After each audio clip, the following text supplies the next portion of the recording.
screen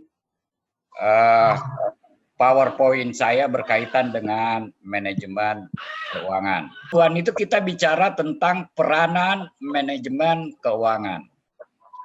Sedangkan nanti yang akan berperan itu adalah orang-orang yang ditunjuk sebagai pengelola dari keuangan dari perusahaan yang bersangkutan. Setelah kita bicara tentang konsep manajemen keuangan, itu merupakan suatu proses dalam pengaturan aktivitas atau kegiatan keuangan yang berkaitan dengan uang, baik masuk, uang yang masuk maupun uang yang keluar di dalam suatu organisasi.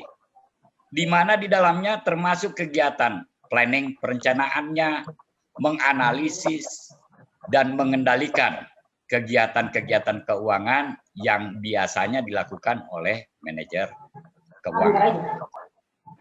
Nah, konsep manajemen keuangan juga merupakan aktivitas, keseluruhan aktivitas kegiatan perusahaan yang berhubungan dengan upaya untuk mendapatkan dana perusahaan dengan meminimalkan biaya serta upaya penggunaan dan pengalokasian dana tersebut secara efektif dan efisien.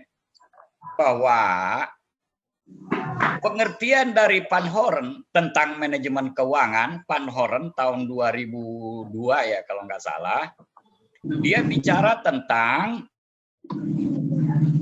definisi dari konsep manajemen keuangan itu adalah how to raising of funds and how to allocate of fund with effectiveness and efficiency principles.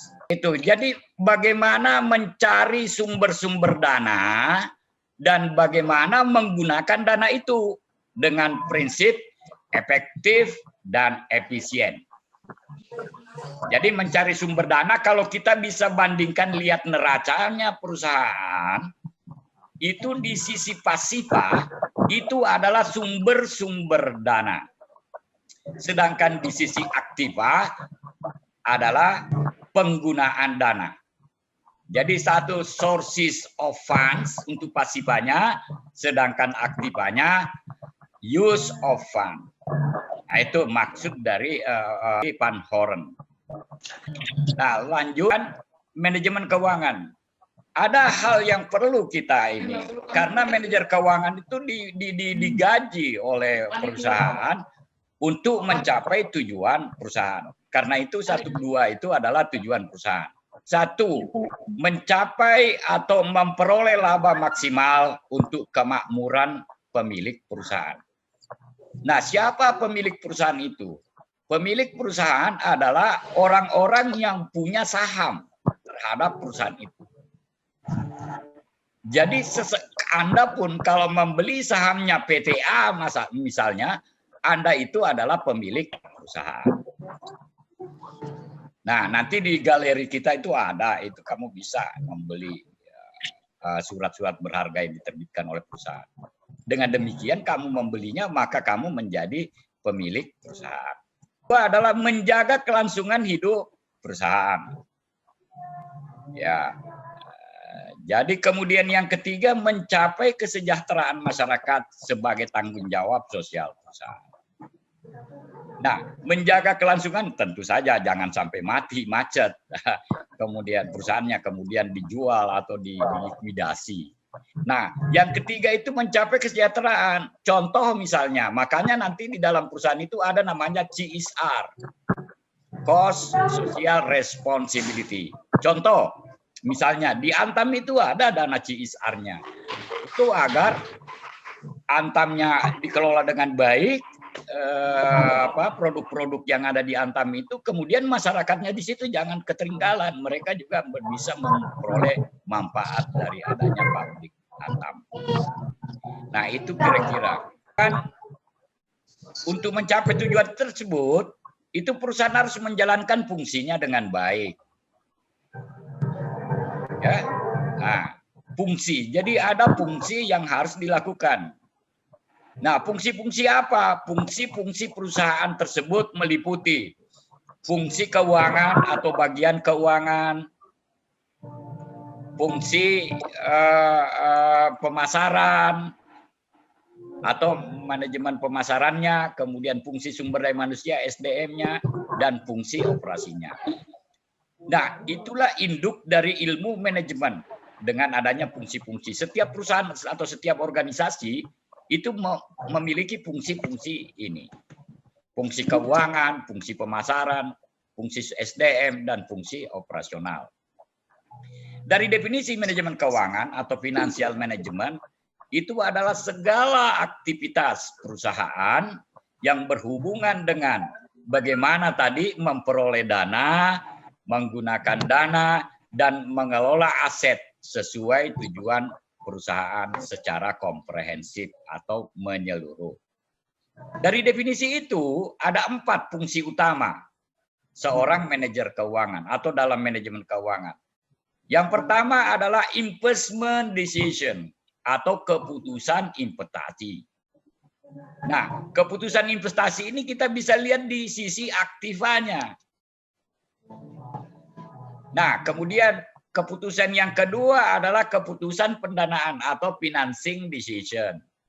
Jadi mengambil keputusan, manajer keuangan mengambil keputusan. Mencari tadi dalam mencari sumber-sumber dana. Di sisi 4 adalah keputusan pengelolaan aset, manajemen decision, dan ada satu lagi saya lupa, nanti kita bisa tambahkan di situ adalah keputusan dividen. Keputusan dividen, manajemen keuangan. 4 fungsi utamanya tadi menetapkan pengalokasian dana atau investment decision, memutuskan alternatif pembiayaan financial decision, kebijakan dividen atau dividen decision, kemudian aset management atau mengelola aktiva. Fungsi manajemen keuangan. Fungsi manajemen keuangan secara garis besar digambarkan dengan memperhatikan peran dalam organisasi, hubungannya dengan ekonomi dan akuntansi, serta aktivitas utama dari manajer keuangan dan peran manajer keuangan dalam manajemen kualitas total quality management. Organisasi dan fungsi keuangan itu bicara tentang ukuran dan arti penting. Fungsi manajemen keuangan tergantung dari besarnya perusahaan. Besarnya perusahaan itu bisa dilihat dari berapa aktiva yang dimiliki. Baik aktiva lancar maupun aktiva tetapnya atau aktiva lain-lain. Nah, pada perusahaan kecil, fungsi keuangan umumnya dilakukan oleh Departemen Akuntansi. Setelah perusahaan berkembang, fungsi keuangan lambat laun menjadi suatu departemen terpisah yang dihubungkan langsung kepada presiden direktur atau general manager perusahaan melalui direktur divisi keuangan. Kemudian investment decision. Investment decision itu apa? Atau keputusan investasi itu apa? Itu adalah keputusan yang diambil oleh manajer keuangan dalam mengalokasikan dana dalam bentuk investasi yang dapat menghasilkan laba yang akan datang. Nah, di mana itu kita bisa lihat itu keputusan itu? Bisa kita lihat dari berapa jumlah aktiva tetapnya, aktiva lancarnya, dan aktiva lain-lainnya. Miscellaneous assets. Nah, keputusan itu akan tergambar dari aktiva perusahaan dan mempengaruhi struktur kekayaan perusahaan, yaitu perbandingan antara current asset dan fixed asset. Current asset tadi aktiva lancar dengan aktiva tetap.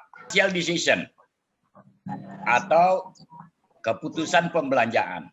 Itu adalah keputusan manajemen keuangan dalam melakukan pertimbangan dan menganalisis perpaduan antara sumber-sumber dana yang paling ekonomis bagi perusahaan untuk mendanai kebutuhan investasi serta kegiatan operasional perusahaan.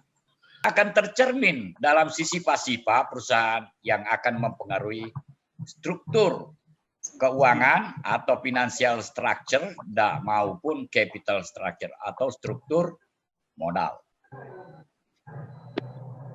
Nah, dividend decision tadi, dividen itu merupakan bagian dari keuntungan suatu perusahaan yang akan dibayarkan kepada para pemegang saham. Jadi kalau kalian memiliki saham, membeli satu unit atau katakanlah 50 unit atau 100 unit saham, maka Anda akan dibayarkan dividen.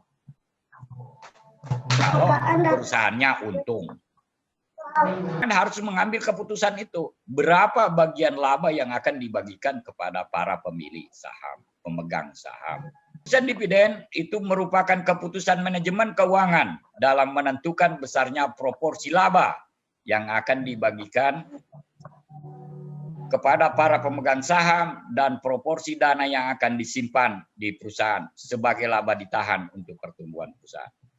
Kebijakan ini akan mempengaruhi struktur keuangan dan struktur modal. Nah, tujuan manajemen keuangan memaksimalkan kesejahteraan pemilik perusahaan atau memaksimalkan nilai perusahaan. Ini kita yang itu kesejahteraan pemilik berarti para pemegang saham. Itu bisa dilihat dari harga sahamnya. Jaga kelangsungan hidup perusahaan, going concern. Dan yang ketiga mencapai kesejahteraan masyarakat sebagai tanggung jawab tadi. Kita berulang-ulang itu.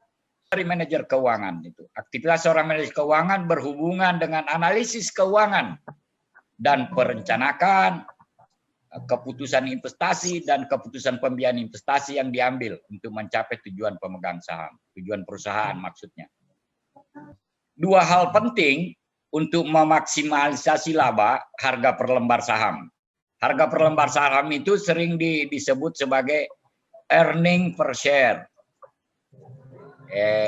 Earning per share atau EPS. Nah, nilai tambah ekonomi positif atau negatif. Fokus pada kelompok yang berkepentingan seperti karyawan, pelanggan, pemasok, kreditur, pemilik, dana pihak lainnya yang memiliki mata rantai ekonomi langsung terhadap perusahaan. Nilai perusahaan.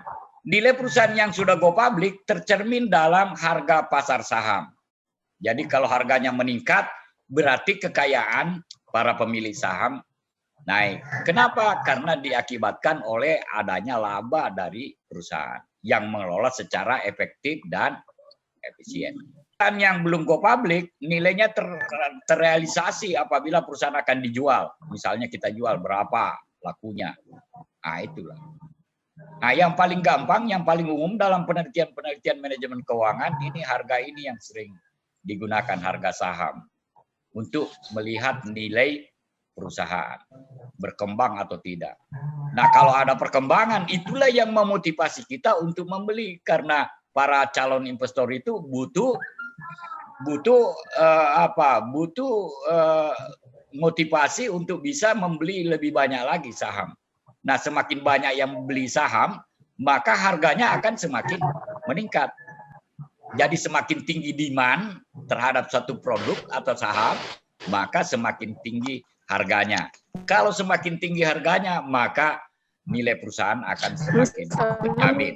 Dengan demikian, berarti kekayaannya akan semakin bagus. Nah, itu kira-kira kemudian peranan dan arti penting manajemen keuangan. Apa sih arti penting dari manajemen keuangan itu? Ya, dia berperan sebagai fungsional, berfungsi sangat itu. Kemudian posisi manajer keuangan dalam struktur organisasi ada, kemudian pengembangan karir manajemen keuangan, dan kesempatan berkarir. Itu di manajemen keuangan. Nah, bagaimana tujuan perusahaan itu untuk mencapai maksimisasi keuntungan? Dapat memperoleh hasil sebanyak mungkin, akan menekan ongkos yang serendah mungkin. Pandangannya jangka pendek, mengabaikan unsur waktu, dan meninggalkan aspek sosial. Nah, tujuan perusahaan itu memaksimumkan laba. Itu secara tradisional, itu tidak memperhitungkan nilai waktu dan uang dan risiko return atau pendapatan di masa mendatang serta kebijakan dividen. Nah, memaksimumkan kemakmuran pemegang saham, itu harga saham, itu bisa dengan memperhitungkan prestasi perusahaan saat ini, mendatang, dan time value of money itu bisa dipertimbangkan. Nah, itu. Kemudian karir bidang keuangan dikelompokkan ke dalam bidang utama. Manajemen lembaga keuangan mencakup bank, asuransi, lembaga penyimpanan dan pinjaman, dan lembaga kredit. Untuk itu, perlu memahami pengetahuan mengenai pasar uang dan pasar modal dengan segala aspeknya. Cakup pekerjaan marketing security atau sekuritas, analisis sekuritas secara individu dari perusahaannya saja, dan analisis portfolio atau beberapa jenis saham yang kita miliki. Keuangan manajerial atau manajerial keuangan mencakup pengelolaan keuangan di berbagai jenis perusahaan, baik perdagangan, jasa maupun manufaktur, baik kecil, menengah maupun besar, baik swasta maupun pemerintah. Ini karena banyak pihak yang terlibat, manajer keuangan harus mampu menjaga kepentingan para pemilik. Nah, ada kadang-kadang muncul masalah-masalah di situ. Ada namanya agency problem atau agency problem itu apa? Konflik antara pemilik dan manajer.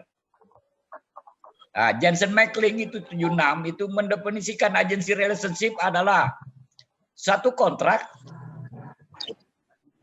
di mana satu orang atau lebih prinsipal menyewa orang lain atau agen untuk memberikan pelayanan dan mendelegasikan otoritas mengambil keputusan kepada agen. Jadi agency relationship atau hubungan agensi itu muncul antara para pemilik saham dengan manajer, para pemilik saham dengan orang yang meminjamkan kredit kepada perusahaannya kita, perusahaan yang bersangkutan.